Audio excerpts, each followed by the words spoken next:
और अब खबर राइट टू हेल्थ से जुड़ी हुई है। डॉक्टर सुनील गरसा, जो कि association of private hospitals state coordinator, health bill को लेकर प्राइवेट हॉस्पिटल में क्या क्या परेशानियां होती है, डॉक्टर सुनील गरसा ने बताया। इस बिल के संबंध में जो डॉक्टर को आपत्तियां हैं वह बहुत ही वाजिब है। मेडिकल और हेल्थ सिस्टम में जो मैनेजमेंट का काम देखता है वह इस बात को अच्छी तरह समझ सकता है। इस बिल को बनाते समय ना तो इसका कोई मसौदा तैयार किया है और ना ही विशेषज्ञों से कोई राय ली गई है। इस बिल का क्रियान्वयन किस प्रकार से होगा, इसकी कोई भूमिका भी नहीं बनाई गई। अगर इमरजेंसी में आए हुए किसी मरीज का इलाज करना है तो उसके फंड व पुनर्भरण का इंतजाम होना चाहिए, उसका कोई रास्ता होना चाहिए। चिरंजीवी योजना में भी अगर कोई मरीज मल्टीपल ट्रोमा में या सीरियस पेशेंट आता है तो उसका भुगतान कहां से और कैसे किस प्रकार होगा यह कुछ पता नहीं है। उसकी परमिशन भी नहीं आती है और उसके पेमेंट का भी कुछ भरोसा नहीं होता है कि आगे टाइम से आएगा भी या नहीं।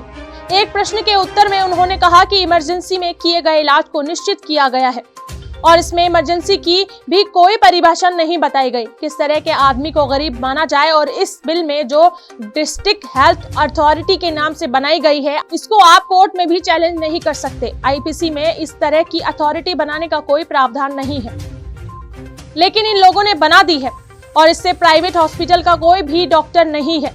हॉस्पिटल को कंट्रोल करने के लिए मेडिकल बोर्ड का गठन किया जाना चाहिए। इनमें CHMO होता, मेडिकल डायरेक्टर, SDM व कलेक्टर को भी शामिल किया जाता है।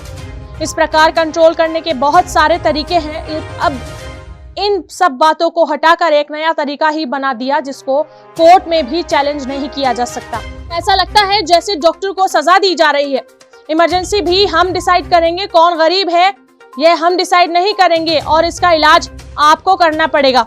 इसमें किसी भी प्रकार की कोई सुनवाई नहीं होगी। बस ऐसा लगता है आपको बंधुओं मजदूरों की तरह काम करना पड़ेगा। इसमें एक तो डिस्ट्रिक्ट हेल्थ अथॉरिटी और स्टेट हेल्थ अथॉरिटी बिल्कुल हटा देनी चाहिए और इमरजेंसी की परिभाषा भी डिसाइड करना चाहिए। जिन मरीजों की जान पर बनाती है उस टाइम की इमरजेंसी इसमें शामिल होनी चाहिए। इसके अलावा गरीबी की परिभाषा भी डिसाइड करना चाहिए कि किस प्रकार के गरीब लोग इसमें शामिल होंगे। इसमें पास 2 व्हीलर भी नहीं है और इसके पुनर्भरण का कैसा होना चाहिए। इमरजेंसी की TID जनरेट होने का साधन होना चाहिए। क्या क्या सामान इस्तेमाल होता है और क्या क्या खर्चा लगता है वह पूरा इसमें पुनर्भरण होना चाहिए। जब कोई भी ग्रीवेंस कमेटी बनती है तो उसमें प्राइवेट हॉस्पिटल के प्रतिनिधि भी होने चाहिए। इस बिल को लेकर प्राइवेट हॉस्पिटल की जो आपत्तियां हैं सरकार को उन पर विचार जरूर करना चाहिए। Bureau report, Shubh 24 news. जी sir, right to health bill के संबंध में जो डॉक्टरों को आपत्तियां हैं वो बहुत ही वाजिब है।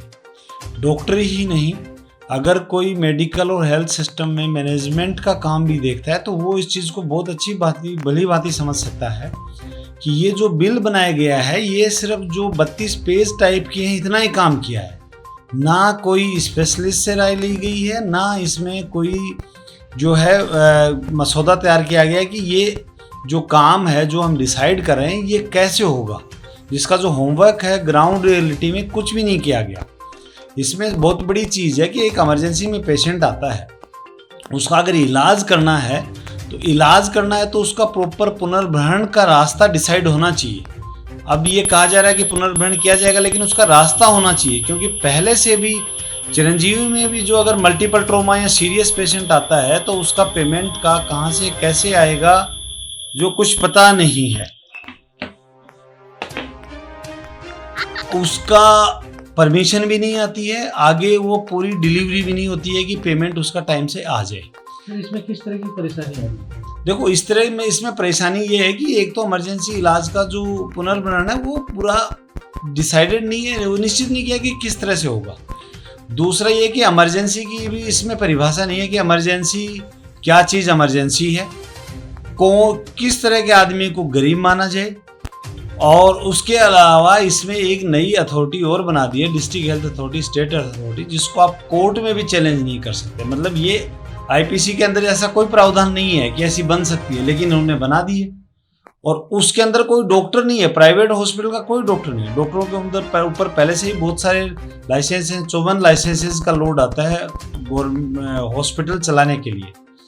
तो उसके अलावा अगर गवर्नमेंट को जैसे हॉस्पिटल्स को कंट्रोल करने के लिए क्या होता है कि मेडिकल बोर्ड गठन किया जा सकता है, CMO होता है, मेडिकल डायरेक्टर्स होते हैं, अलग लेवल पे इवन इंक्लूडिंग SDM है, कलेक्टर होते हैं। पहले से ही हॉस्पिटल्स के अंदर बहुत सारे कंट्रोल के तरीके होते हैं। अब उस तरीकों के अलावा अलग तरीका बिठा दिया जिसको आप कोर्ट में भी चैलेंज नहीं कर सकते। ये बिल्कुल अलग तरीके का रखा है कि ये तो एक तरह हो गया कि हम डॉक्टर को सजा देंगे कि हम इमरजेंसी भी नहीं डिसाइड करेंगे कि कौन सी इमरजेंसी है, कौन गरीब है ये भी डिसाइड नहीं करेंगे, इलाज आपको करना पड़ेगा, आपकी सुनवाई नहीं होगी, किसी की भी सुनवाई हो सकती है लेकिन आपकी नहीं होगी क्योंकि काम करना है आपको। अब ये तो बंधुआ मजदूरी टाइप काम हो गया। करना क्या चाहिए सर, क्या कर सकते हैं इसमें? देखो इसमें ये है कि एक तो ये डिस्ट्रिक्ट हेल्थ अथॉरिटी और स्टेट हेल्थ अथॉरिटी हटा देनी चाहिए बिल्कुल ही। इसके अलावा इमरजेंसी की डेफिनेशन होनी चाहिए कि ये जो पेशेंट हैं जिनका इमरजेंसी के कारण जिनकी ज़िंदगी पे आ जाती है बात, वो इमरजेंसी इसमें शामिल होनी चाहिए। इसके अलावा गरीबी का भी मापदंड होना चाहिए कि भाई गरीब है जिसके पास 2 व्हीलर भी नहीं है, इस तरह के लोग ही शामिल होंगे। और उसका पुनर्भरण का होना चाहिए प्रॉपर, चाहे इनको किसी को भी कार्ड देना पड़ना चाहिए, इमरजेंसी TID जनरेट होने का साधन हो, क्या क्या चीज़ें सामान यूज़ होता है, क्या क्या खर्चा लगता है, वो पूरा उसमें पुनर्भरण होना चाहिए। और कोई भी इसकी जो ग्रीवेंस कमेटी बनती है उसमें प्राइवेट हॉस्पिटल्स के जो रिप्रेजेंटेटिव्स हैं वो होने चाहिए।